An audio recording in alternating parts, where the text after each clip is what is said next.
What if everything you thought you knew about power, about hidden wisdom, about the unseen world was a trap? People often imagine that summoning demons is just a medieval fantasy, something locked away in dusty libraries or whispered in horror movies. But here's the paradox. The most terrifying esoteric entities aren't found in stories. They're real presences that answer when called. And when they do, they don't come to serve. They come to harvest. This is the forbidden gnosis no one wants to talk about. From ancient grimoires to secret cults, seekers have tried dangerous summoning rituals, convinced they could control Goetia spirits or demon kings. But every invocation carries a hidden occult truth. You don't gain mastery. You sign invisible contracts. The entities promise wealth, influence, or occult knowledge. But what they take in return, your vitality, your freedom, your very soul, is far greater. So here's the warning. Never summon, not even out of curiosity, not even just to see what happens. The spiritual danger is real, the terrifying demons are patient, and the price of contact is always more than you're willing to pay. In this video, we'll uncover the terrifying esoteric secrets that mystics tried to bury, the forbidden rituals that should never be attempted, and the astral entities that lurk beyond the veil, waiting for the slightest invitation. The title says it clearly. The most terrifying esoteric entities you should never try summoning. By the end of this journey, you'll understand why those words are not superstition, but survival advice. And perhaps, you'll see why some doors, once opened, can never be closed again. What if the most terrifying danger doesn't live in the world you see, but in the invisible cracks between dimensions? That's where the whispers of summoning demons begin, like a fracture in the veil that shields us. Those who dare cross it believe they're seeking hidden occult truth, yet in reality, they're lighting a torch in a cave filled with terrifying demons waiting to be called. Every dark ritual becomes a dangerous summoning, not just of shapes from old legends, but of esoteric entities that crave recognition. This doorway is never safe. It's a door that, once opened, refuses to close the same way. Curiosity often disguises itself as courage. Someone stumbles upon an ancient grimoire, pages burned and marked with sigils, and thinks they've uncovered secret wisdom. But these texts weren't written for entertainment. They were warnings disguised as instructions. The lines describing forbidden gnosis are not recipes for power. They're chains leading straight to parasitic spirits. One man once told of finding such a book and tracing the symbols with trembling hands, only to hear scratching on the walls at night. He thought it was coincidence, but the presence of astral entities rarely allows coincidence. You see, summoning is rarely loud. It starts with subtle things, a flickering candle when there's no wind, dreams that turn into shadowed corridors, the sudden sense that you're not alone, even in an empty room. This is how demonic possession creeps in, not with horns and fire, but with whispers that echo in your thoughts. The doorway is not only about contact with Goetia spirits, it's about letting your mind become their stage. And once the play begins, it's hard to tell which thoughts are yours and which belong to the terrifying esoteric secrets now breathing through you. Many people believe that control lies in rituals, that the circle of salt or the pronunciation of a sacred name can protect them. But the truth is more sinister. Those protections are like paper shields in a storm of spiritual danger. The entities know every weakness, every hidden desire, every shadow of your past. They exploit them, feeding like parasitic spirits that turn your fear into their feast. Even laughter in such moments isn't your own, it's theirs, mocking the fragile barrier you thought you had built. Imagine the act of summoning as opening a hidden passage in your home. At first, it feels exciting, secret rooms, forbidden paths. But behind that door are not treasures, there are dangerous summoning grounds. The air grows heavier, the silence sharper. This is how the old necromancers described the moment, just before an entity appeared. A shift in the room so profound that even the bravest felt their knees weaken. To them, the forbidden rituals weren't games, they were survival tests, where one wrong syllable could bind your soul forever. And here lies the most unsettling truth.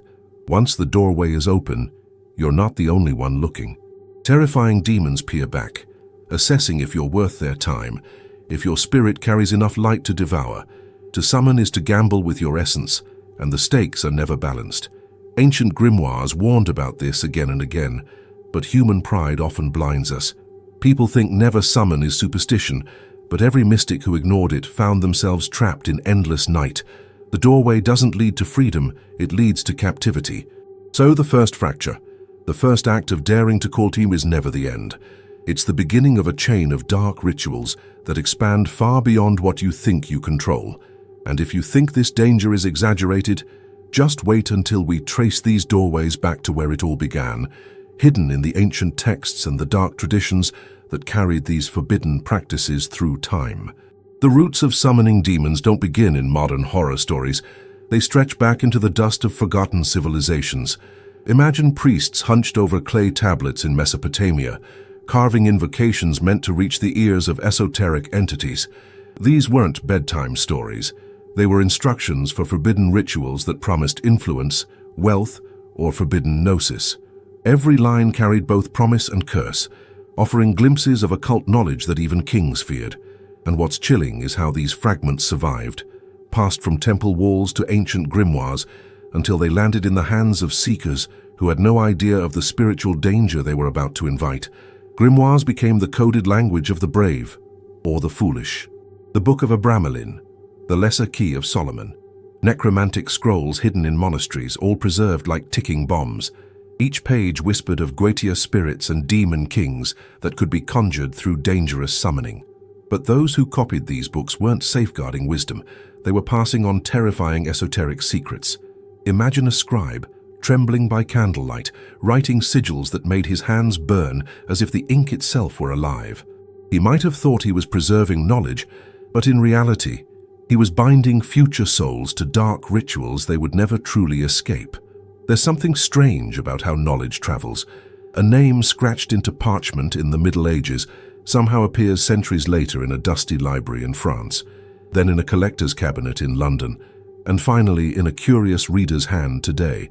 It feels almost intentional, as if parasitic spirits themselves guide their forbidden gnosis across time. Why else would the same demonic possession stories emerge from cultures oceans apart? The hidden occult truth seems to be this: the entities don't just wait to be summoned. They make sure their instructions never disappear. Of course, not all these texts wore the mask of evil. Some appeared in the guise of Holy Scripture, blending prayers with invocations, confusing the seeker into thinking they were serving the divine. This is the paradox of occult warning. Light and shadow often share the same page. A novice monk could easily stumble upon a passage, convinced he was calling angels, when in fact he was inviting astral entities that feasted on devotion. The terrifying demons don't mind disguises. In fact, they prefer them. Our false mask of holiness is the perfect lure for the unsuspecting. Think about how these rituals were guarded. They weren't given freely. They were whispered in initiation chambers, traded between secret orders, or hidden in locked chests only opened on moonless nights. Why so much secrecy? Because those who knew the cost understood that these were not paths for the living, but corridors to spiritual danger. The ancients realized that once someone touched these forbidden rituals, their bloodline carried the echo. Generational curses weren't myth. They were the price of contact. Never summon, they warned, but humanity has a hard time resisting keys to locked doors. Even in the Renaissance, when knowledge flourished, some scholars traded ink for shadows. Men like John Dee and Edward Kelly flirted with occult knowledge, convinced they were talking to angels, but in truth, dancing with parasitic spirits. Their journals remain as a cult warning. What begins as intellectual pursuit often ends as terrifying demons seated at your table. Imagine living in a time where kings sought counsel not only from generals, but from hidden entities summoned through ancient grimoires. That was not fantasy. It was statecraft. And so these texts became bridges, connecting generations of seekers to the same dark well. Every invocation, every sigil, every whisper carried with it the weight of centuries of summoning demons. And yet, behind the historical dust lies an even darker question. Who exactly were these entities the texts described? Were they really demons as we picture them, or something far older and far less human? That's where the shadow deepens, as we step beyond the books into the realm of the demon kings that dwell just beyond the veil. Beyond the veil of our world dwell entities so vast and terrifying that words can barely capture them.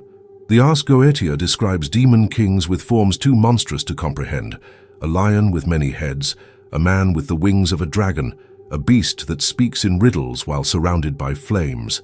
These aren't fairy tales.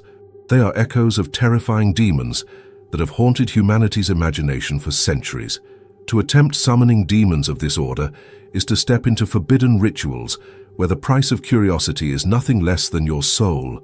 Never summon, the ancients warned, because once these esoteric entities cross the threshold, they don't leave. What makes these Goetia spirits so dangerous is not just their appearance, but their authority.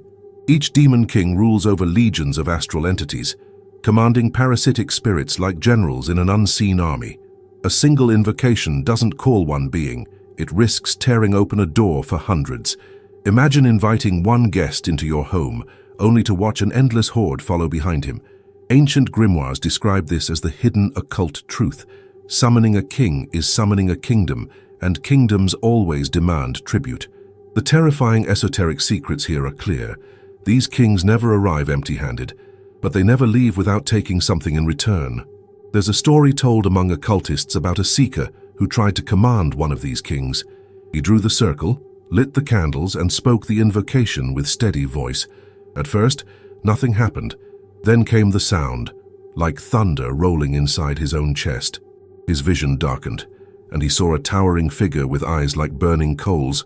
What followed was not knowledge but torment. For years after, he claimed to hear footsteps behind him at night, whispers of forbidden gnosis filling his dreams. This is how demonic possession often begins, not instant, but gradual, like a poison spreading through the blood. The demon kings thrive on pride. They lure the summoner with promises, power, influence, hidden occult truth beyond what any mortal has touched. But every gift is a chain, every favor a contract. The dangerous summoning of such beings creates the illusion of control, but in reality, the summoner becomes the servant.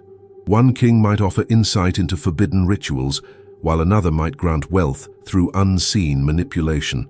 Yet each promise carries the seed of ruin, as parasitic spirits slowly drain life force until vitality, clarity, and even sanity are gone. Spiritual danger isn't the exception, it's the rule. Descriptions of these kings often include masks, animal heads, hybrid forms, monstrous shapes. But seasoned mystics warn that these are only disguises. The true forms of these terrifying demons cannot be comprehended by human eyes. One sees a beast with wings, another sees a radiant figure cloaked in light. Both are illusions, crafted to manipulate the mind of the summoner. The forbidden gnosis here is that the human mind itself becomes the stage for the entity. In this way, the king doesn't just appear, he rewrites the perception of reality itself. To encounter one of these beings is to understand why ancient grimoires carried so many occult warnings. The demon kings don't simply appear, they invade. Their presence bends the air, distorts sound, and warps time. Those who survive the encounter rarely walk away unchanged. Some report new voices in their heads, others a constant shadow in their vision. The terrifying esoteric secrets they reveal often come at the cost of peace, family, and even future generations. The summoner may gain occult knowledge, but he trades away the very fabric of his freedom. And yet, despite the horror, seekers across history kept chasing them. Perhaps it's human nature to be drawn to the forbidden, to risk dangerous summoning in pursuit of ultimate power. But here lies the paradox. To think you command them is to already be ensnared. For every circle, every incantation, every offering is not a tool of control. It's the first step into a trap. And this trap becomes more evident when we unravel the deeper deception hidden in these practices, the illusion of control that masks the true chains being woven around the soul. One of the greatest illusions in occult knowledge is the idea that humans can control esoteric entities. Ritual circles, ancient grimoires, and forbidden rituals all claim to give power over terrifying demons. But here's the hidden occult truth. Every line of these texts is written in a language of deception. The summoner believes they're safe, that dangerous summoning is under control, yet it's like holding fire in your bare hands. The circle of salt, the chanting of names, the invocation of Goetia spirits, these are not chains binding the entity. They are invitations disguised as protection. The moment someone believes they've mastered the art of summoning demons, the trap has already sprung. Demon kings thrive on this illusion, encouraging the summoner to believe in their own dominance. It's a clever trick. The more the summoner repeats the ritual, the deeper the chains tighten around their soul. This is why ancient grimoires included both instructions and occult warnings. They knew that summoning was never about mastery, but about surrender.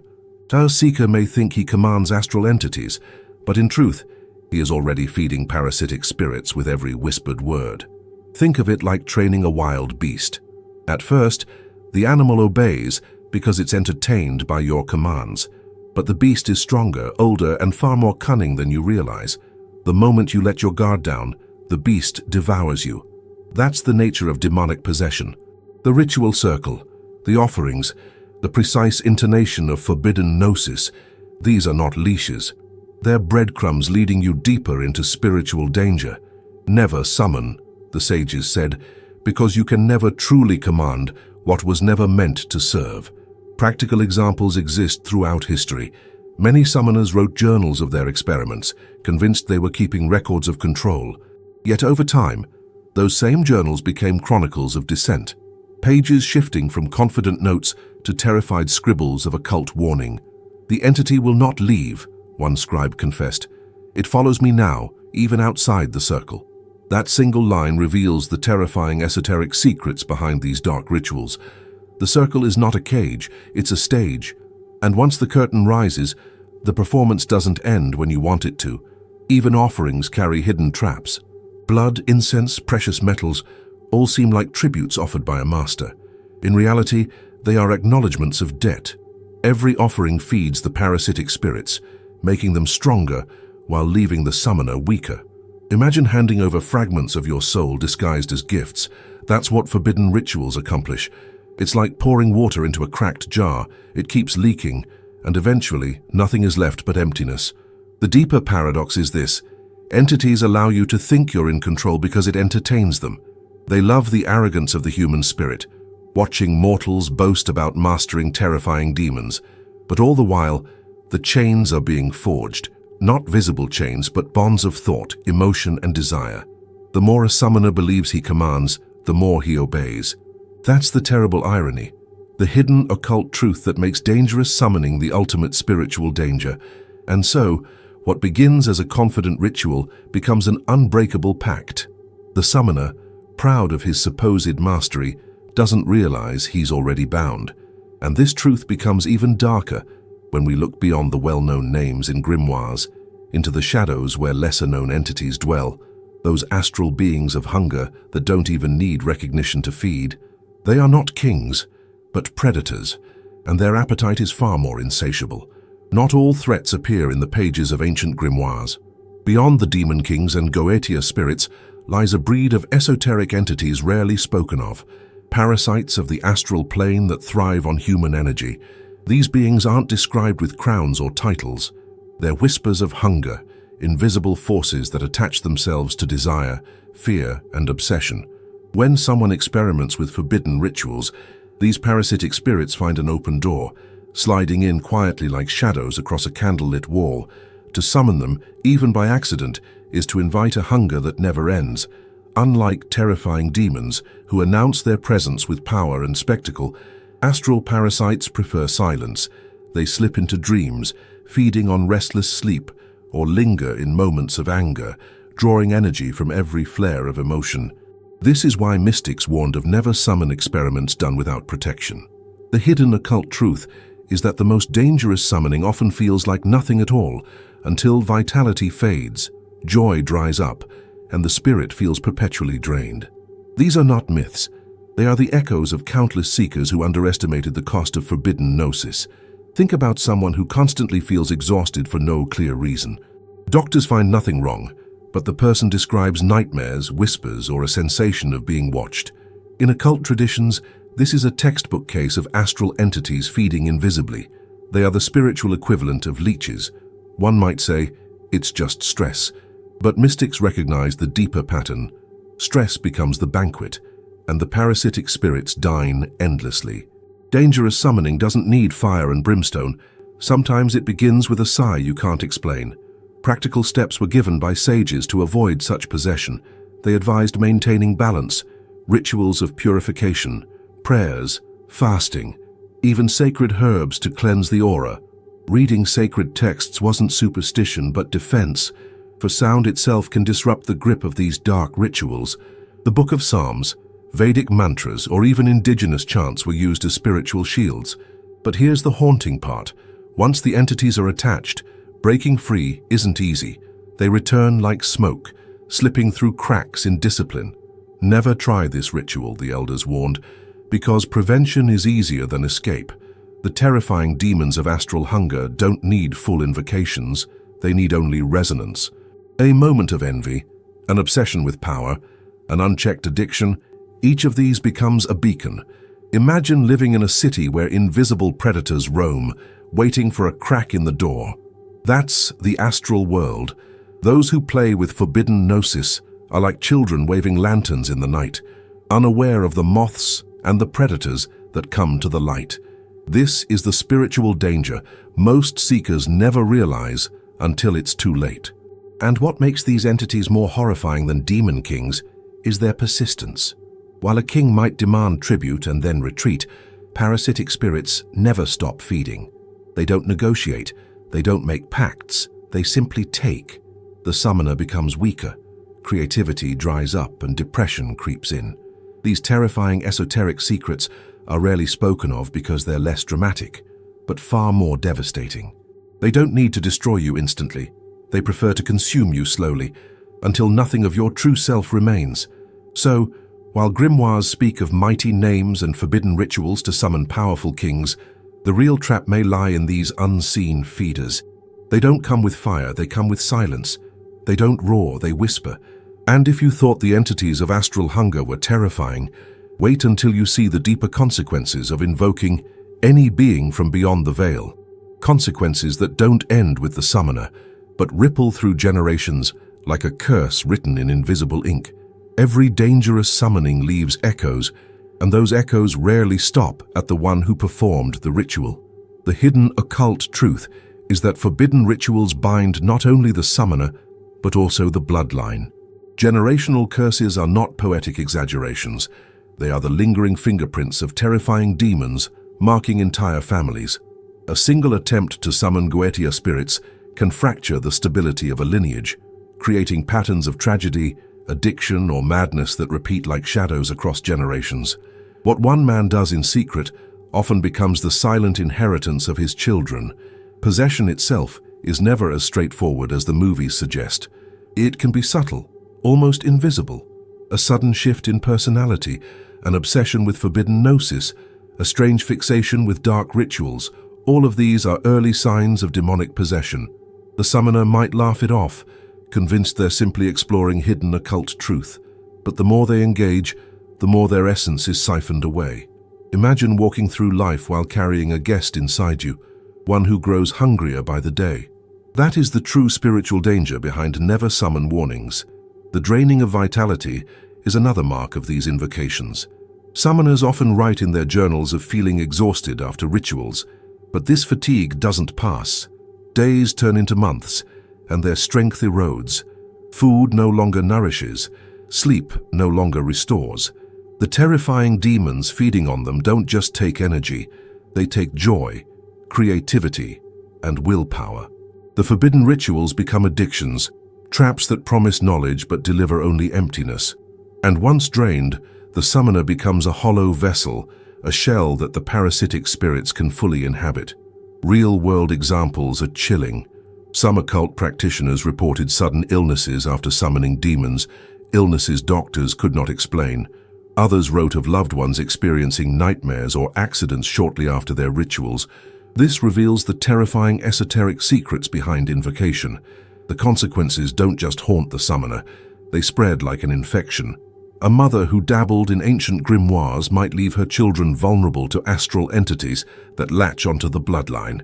The forbidden doorway never closes once it has been opened, and then there's the cost of perception. Summoners often claim to see more clearly after their rituals, convinced they've tapped into higher realms of occult knowledge. But this is another deception. What they actually see are labyrinths crafted by the entities, illusions designed to keep them wandering.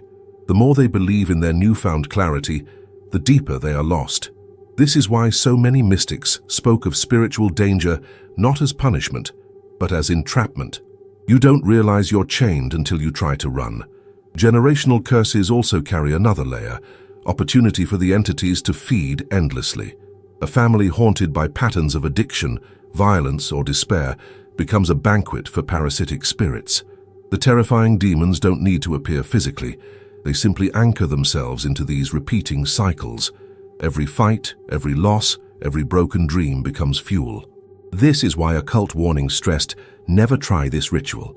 The entities don't just want one life. They want an entire lineage, bound by invisible contracts no one remembers signing. And here lies the darkest realization.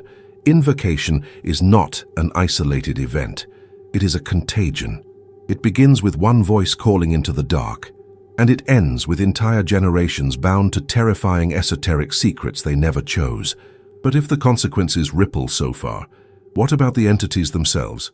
Some don't even come cloaked in horror. Some appear radiant, angelic, even beautiful.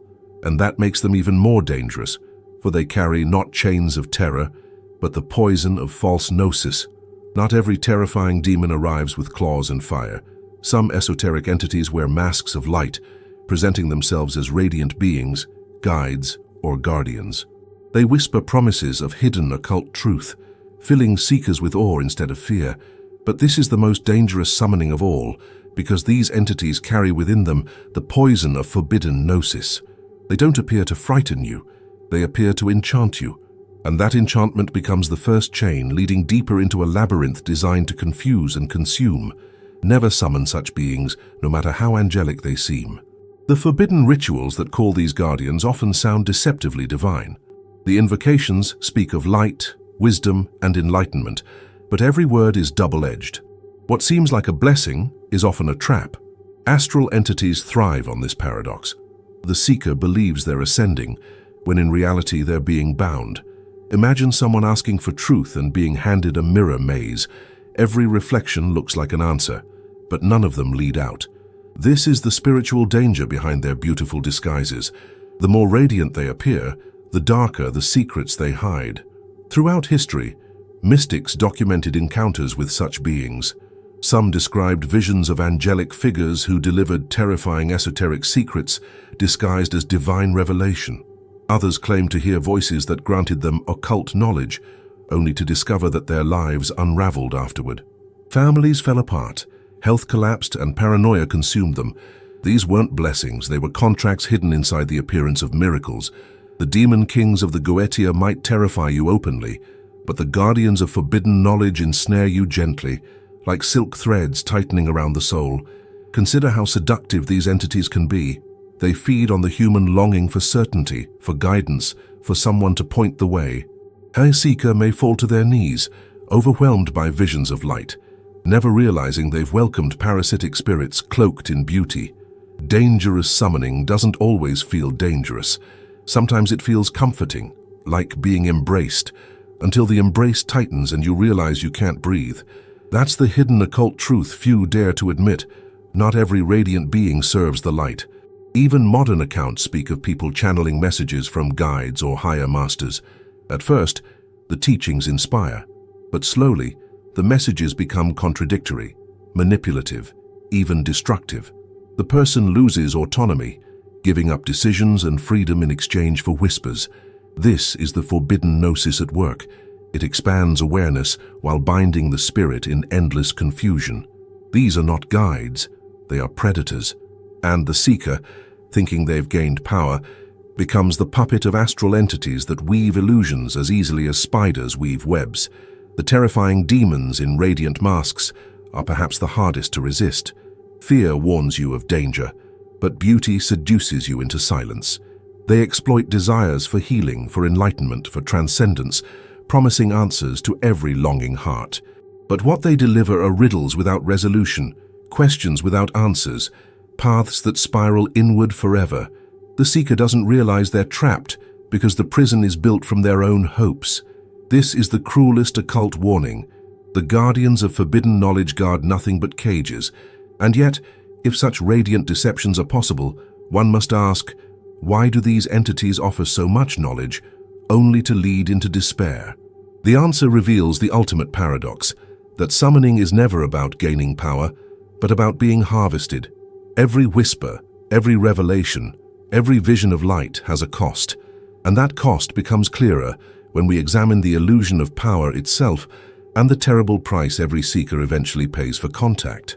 Summoning demons has always carried a paradox. The seeker believes they're reaching for power, but in truth, they're placing themselves on an altar. Esoteric entities lure humans with forbidden gnosis, offering wealth, influence, or occult knowledge that seems unattainable otherwise. The summoner feels in control, like a master of hidden truths. Yet this illusion is the most dangerous summoning of all. The terrifying demons never give without taking, and what they demand in return is never gold or incense. It's fragments of the human spirit itself. The forbidden rituals create the perfect mirage. A summoner asks for success, and suddenly doors open. A promotion, unexpected fortune, admiration from others. To the untrained eye, it looks like proof of mastery. But look deeper, and you'll see the hidden occult truth. Relationships crumble, vitality fades, paranoia grows. It's as if parasitic spirits carefully exchange worldly gains for inner ruin. This is why occult warnings always repeat the same phrase: never summon. Because what appears as power is only the bait. The hook is already lodged in the soul. History is full of tragic examples. Artists who claimed terrifying demons whispered inspiration into their ears, producing genius works while their personal lives collapsed into madness. Kings who sought guidance from Goetia, spirits to win battles, only to watch their empires dissolve in betrayal. These aren't coincidences. They are patterns. The price of contact is always greater than the gift. It's like borrowing light from a black flame. You gain illumination, but it burns away everything else you hold dear. Even more disturbing is how subtle the exchange can be. The summoner may not realize the cost until years later. They might still feel proud of their forbidden gnosis, convinced they've outsmarted the entities.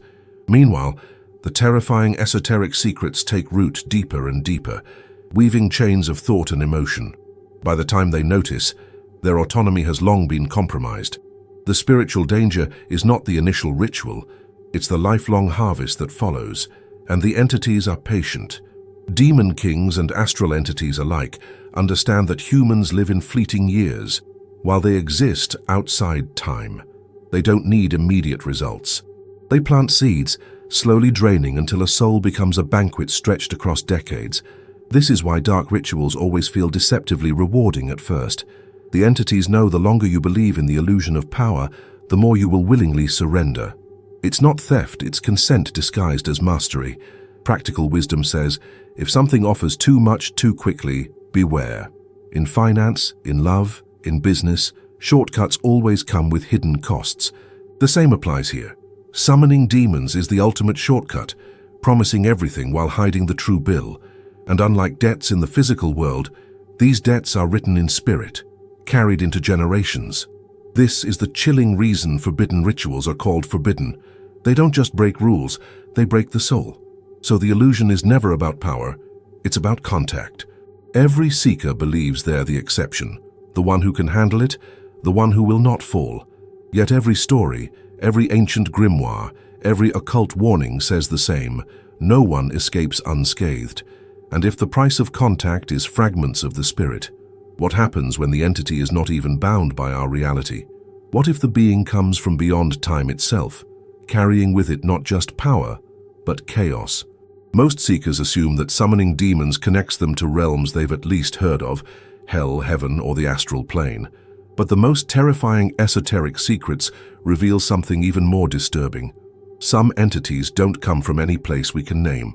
They emerge from outside time itself, realities where human logic doesn't apply. When these beings cross the veil, the result isn't just demonic possession or parasitic spirits.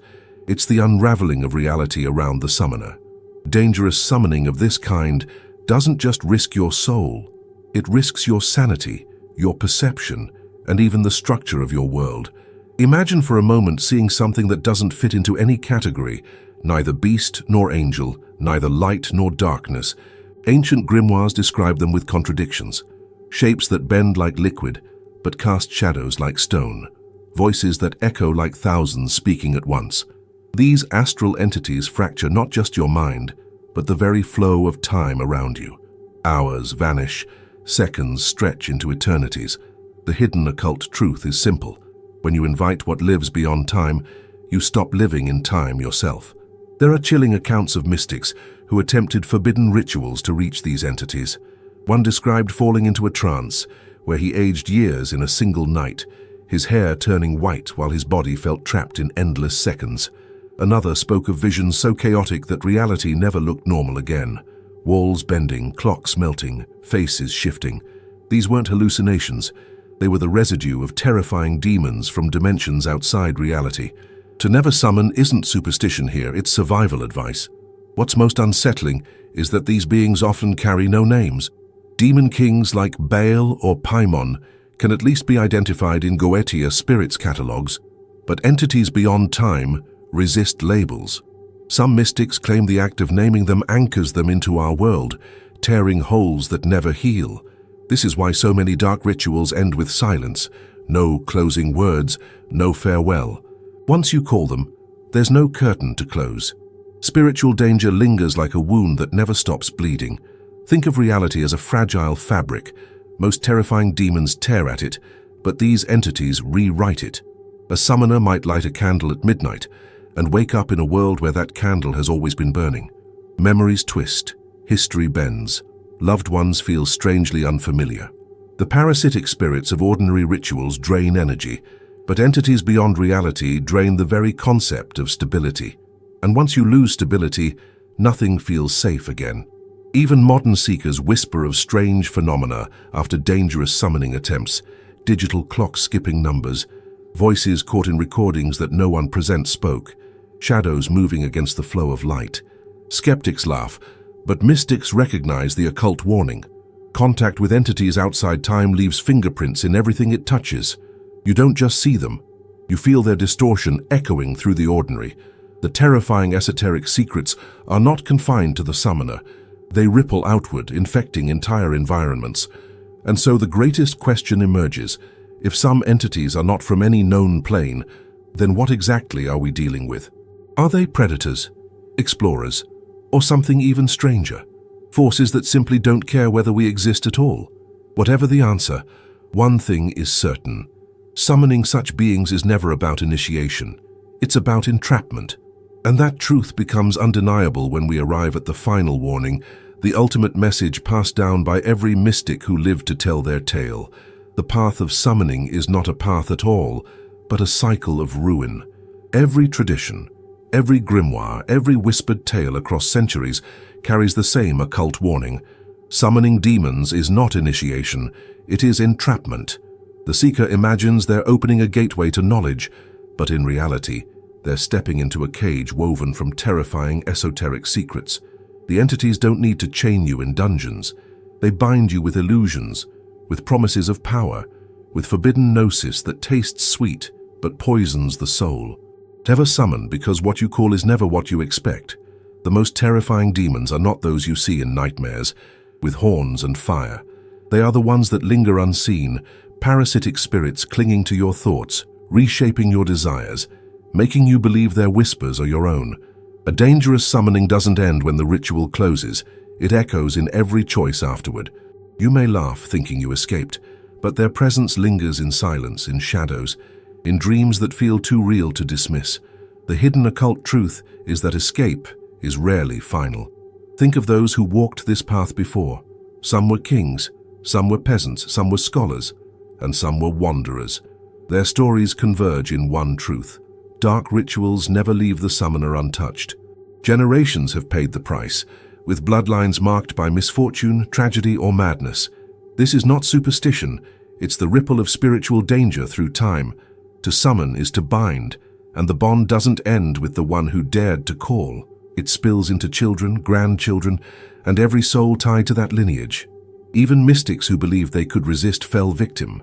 They tried forbidden rituals with discipline, convinced they would not falter. Yet journals show the same decline. Vitality drained, sanity fractured, lives unraveling. The illusion of control always shattered. That's because the path is not a test of strength. It's a trap designed to devour strength itself. The terrifying demons don't fight you. They let you fight yourself until nothing remains. And here's the paradox. The entities don't need you to believe in them to act. Skeptics can stumble into spiritual danger simply by mocking rituals or attempting them as games. Ancient grimoires stressed this over and over. Never try this ritual, because even doubt feeds the doorway. The veil doesn't care whether you respect it. A crack is a crack, and once it opens, the forbidden gnosis flows in. Curiosity is not harmless. It's the spark that burns down the soul's defenses. So when seekers today feel tempted by occult knowledge, they must ask themselves, is the promise worth the price? Forbidden rituals promise answers, but they offer only cycles of fear and illusion. You may think you're gaining insight, but you're trading freedom. That's why the ancients described this as a path not to walk, not because they wanted to control knowledge, but because they had seen the devastation it left behind. And still, the temptation lingers. The lure of summoning demons, the curiosity about Goetia spirits, the fascination with terrifying esoteric secrets, it all pulls like gravity. But the final warning is clear. The deeper you step, the harder it is to return. The doorway is always waiting, but once you cross, it closes behind you. And perhaps that is the cruelest truth of all, that what begins as curiosity can end as captivity, binding the soul in cycles of illusion forever. So now you know the hidden occult truth behind summoning demons isn't about mastery, it's about surrender. Every forbidden ritual, every whisper of Goetia spirits, every promise from terrifying demons carries a cost written not in ink, but in your very soul. And the chilling part, the price is never revealed until it's too late. But what will you do with this knowledge? Will you let curiosity drag you toward dangerous summoning and parasitic spirits that feed endlessly on human weakness? Or will you choose to protect your spirit, to strengthen your light, and to refuse the illusions offered by entities that thrive on deception? The choice is yours, but ignoring the occult warning is never without consequence. Think about it. How many times have you felt drained for no reason, or drawn toward things you knew carried spiritual danger? Could that already be the echo of forbidden rituals performed by someone in your bloodline? Could it be that the terrifying esoteric secrets you now know were meant to reach you at this very moment, to stop the cycle before it consumes you too? This isn't just information, it's a wake-up call. The world is filled with unseen forces, and some doors are better left locked forever. Never summon, never try this ritual, and never let pride convince you that you can outsmart what lurks beyond the veil. The entities are patient, but your awareness is your shield. Now I want to hear from you. Do you believe these entities are real?